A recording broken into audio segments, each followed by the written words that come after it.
Rate investigation techniques for AQA GCSE Chemistry, including required practical 5.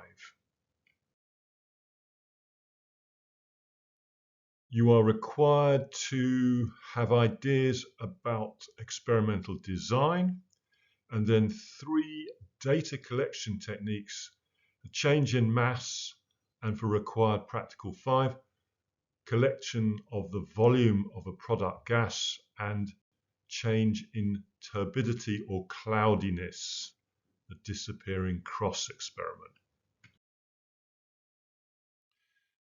Required practical 5 on rate investigation expects the development of a hypothesis and ideas on the design of a fair test. So starting with hypothesis, what's your idea of a hypothesis? Stop, think it through, restart when you're ready. Well, in this context, a prediction that can be found to be true or not true experimentally. An example, higher reactant concentrations increase the rate of reaction. That can be found by experiment to be true or not true. To find out experimentally whether it's true or not true, one needs a fair test. What are the principal ideas behind a fair test of a hypothesis? Stop, think it through carefully, come up with the main components of a fair test. Restart when you're ready. Okay, so a fair test is an experimental design that measures the effect on one variable, which we call the dependent variable, of the change in another variable, which we call the independent variable, while keeping all other variables constant. So, in the context of higher reactant concentrations increase the rate of a reaction as the hypothesis, the dependent variable would be the rate of reaction or some measurement of the rate of reaction. The independent variable, the thing varied by the experimenter, concentration. Everything else, temperature, volume, mass, surface area, needs to be kept constant. That is, they are the controlled variables. The rate of reactions that produce a gas can be followed as the mass of the reaction mixture will decrease if the gas is allowed to escape. An example from the syllabus is the decomposition of hydrogen peroxide catalyzed by manganese 4 oxide. 2 hydrogen peroxides to 2 waters and 1 oxygen. So the experimental setup would be the reaction mixture in a conical flask with the catalyst, loose-fitting cotton wool allowing the gas to escape, conical flask, and we would take an initial mass. As time goes on, the mass will go down. The amount of oxygen escaping can be deduced from the difference between the initial mass and the mass at any particular time. So the mass of oxygen that has escaped, that has been produced, in this example would be 125.93 minus 124.32, the initial minus the mass at a particular time. So as the gas escapes, the mass decreases. That decrease in mass is the same as the mass of the gas that escapes. So here is some typical experimental data from a decomposition of hydrogen peroxide. We have the decrease in mass, which could also be written or recorded as the mass of oxygen produced, and time. So as time goes on in minutes, the mass decrease gets larger. That is, the mass of oxygen produced increases. Now we can plot that as a graph. Time on the x-axis, the mass decrease on the y-axis, and we'll see that there's a gradual change in the gradient of the graph. So we start off with a steeper gradient, and that gradient becomes less steep. That is, the rate slows with time. So as time goes on, the gradient of the reaction graph decreases. That means that the rate of reaction slows with time. I'd like you just to think for one moment, why is that? Why does the rate, and this is absolutely typical of all chemical reactions, why is it that the rate slows with time? Stop the class, have a think, speak out an answer, restart when you're ready.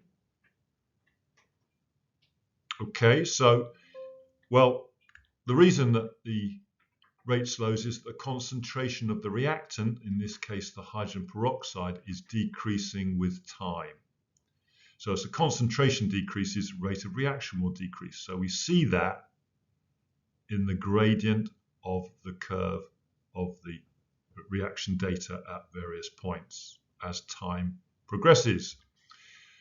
Now, a secondary experiment to this would be to filter and dry the manganese 4 oxide residue to show that its mass does not change. So an initial measurement of the mass and then a final measurement of the mass would be required.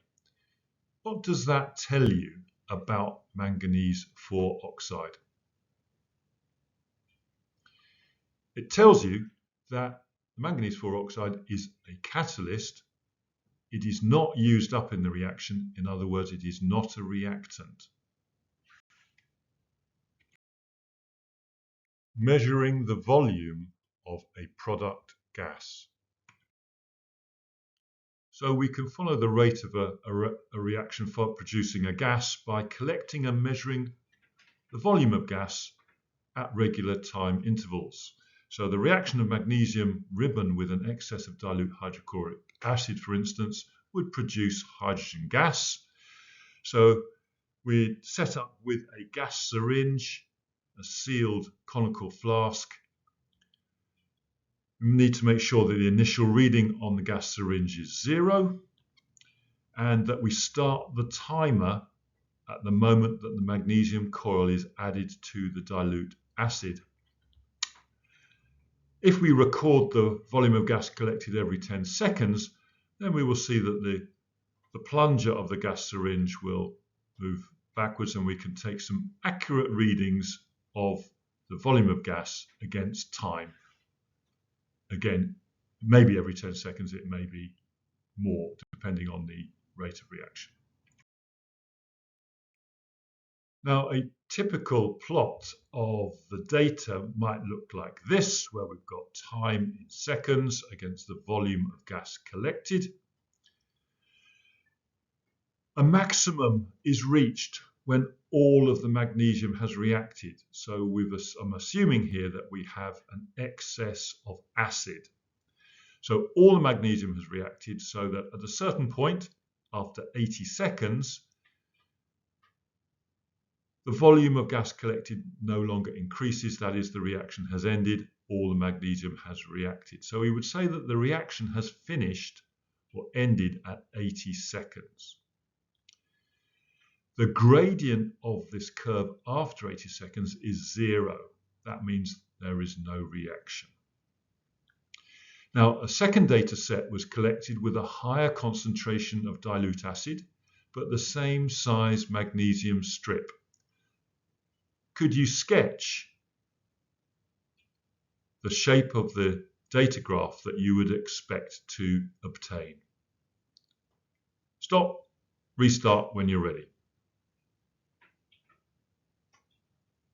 Okay, so we've got a higher concentration of dilute acid, but the same size magnesium strip. So we'll end up with the same end volume because we've got the same size of magnesium strip. But because we've got a more concentrated acid, the rate of reaction as represented by the steepness or the gradient of the data curve will be greater. So we've got a steeper curve, meaning the reaction is faster.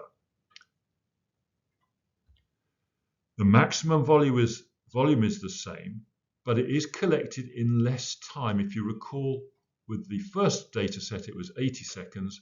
The second data set, we reached the maximum volume at 60 seconds. So the second reaction is evidently faster. An alternative method for collecting the volume of gas produced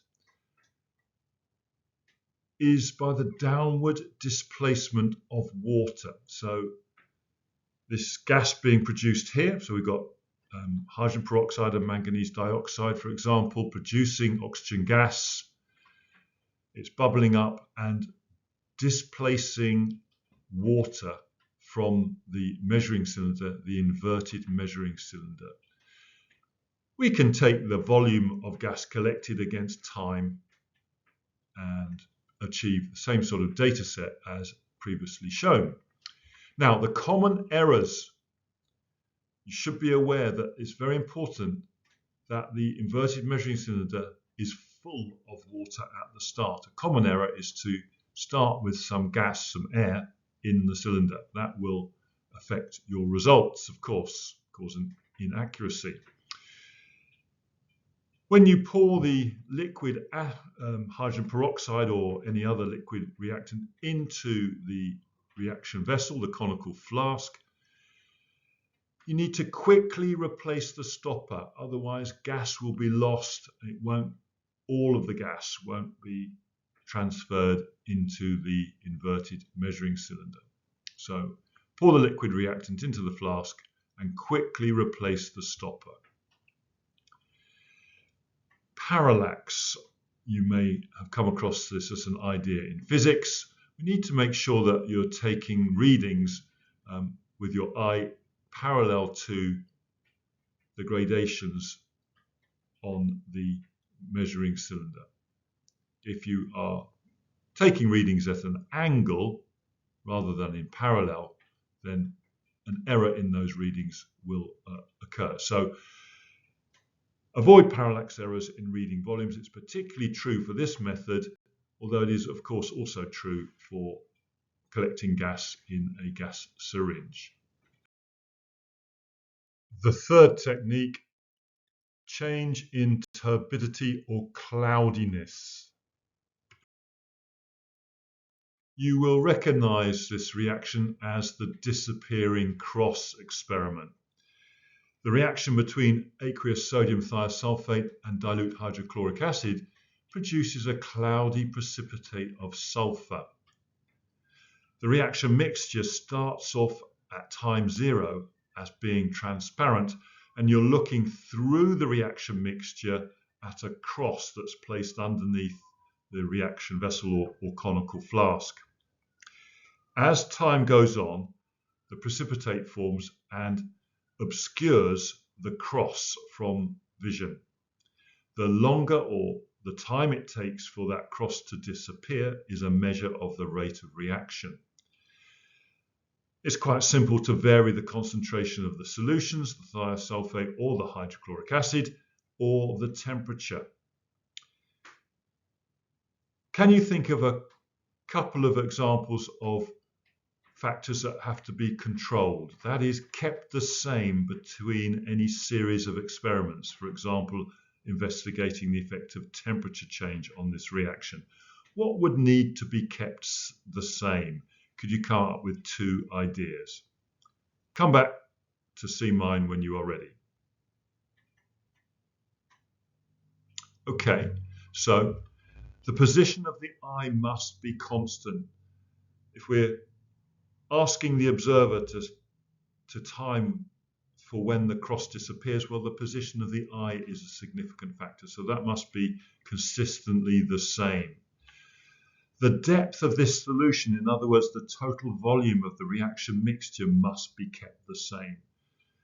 Obviously, a deeper solution would be more obscuring, so we must keep that the same between different tests. I mentioned on the previous slide experiments involving carrying out the disappearing cross at different temperatures. Well, how would we control the temperature of a reaction? There's a standard technique for this that I'm going to set out in front of you. It involves the use of a water bath. So here is our conical flask, for instance, with the disappearing cross reaction mixture, and we have the water at a controlled temperature. So we've got a surrounding water bath in which we place the conical flask.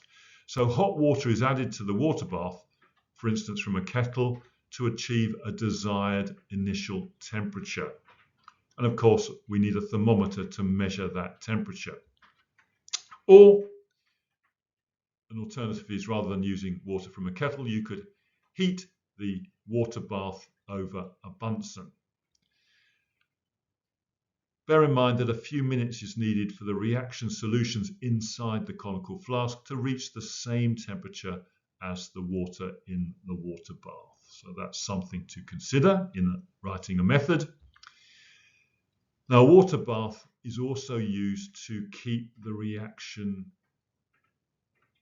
temperatures the same throughout a reaction. For instance, if a reaction is exothermic, and you're trying to investigate the effect of concentrations on the rate of that reaction, well, it might be a good idea to keep the temperature of the reaction mixture constant throughout the experiment. That can be achieved with a water bath. Well done for finishing the class. If you need more practice, use textbook questions and then past paper questions. Keep to that order. If you want more classes, look at the course list and links in the video description. If you found the class helpful, please recommend it to a friend. Subscribe for new classes, online assessment opportunities, and exam tips. Please like, and comments are always appreciated. Thank you for watching.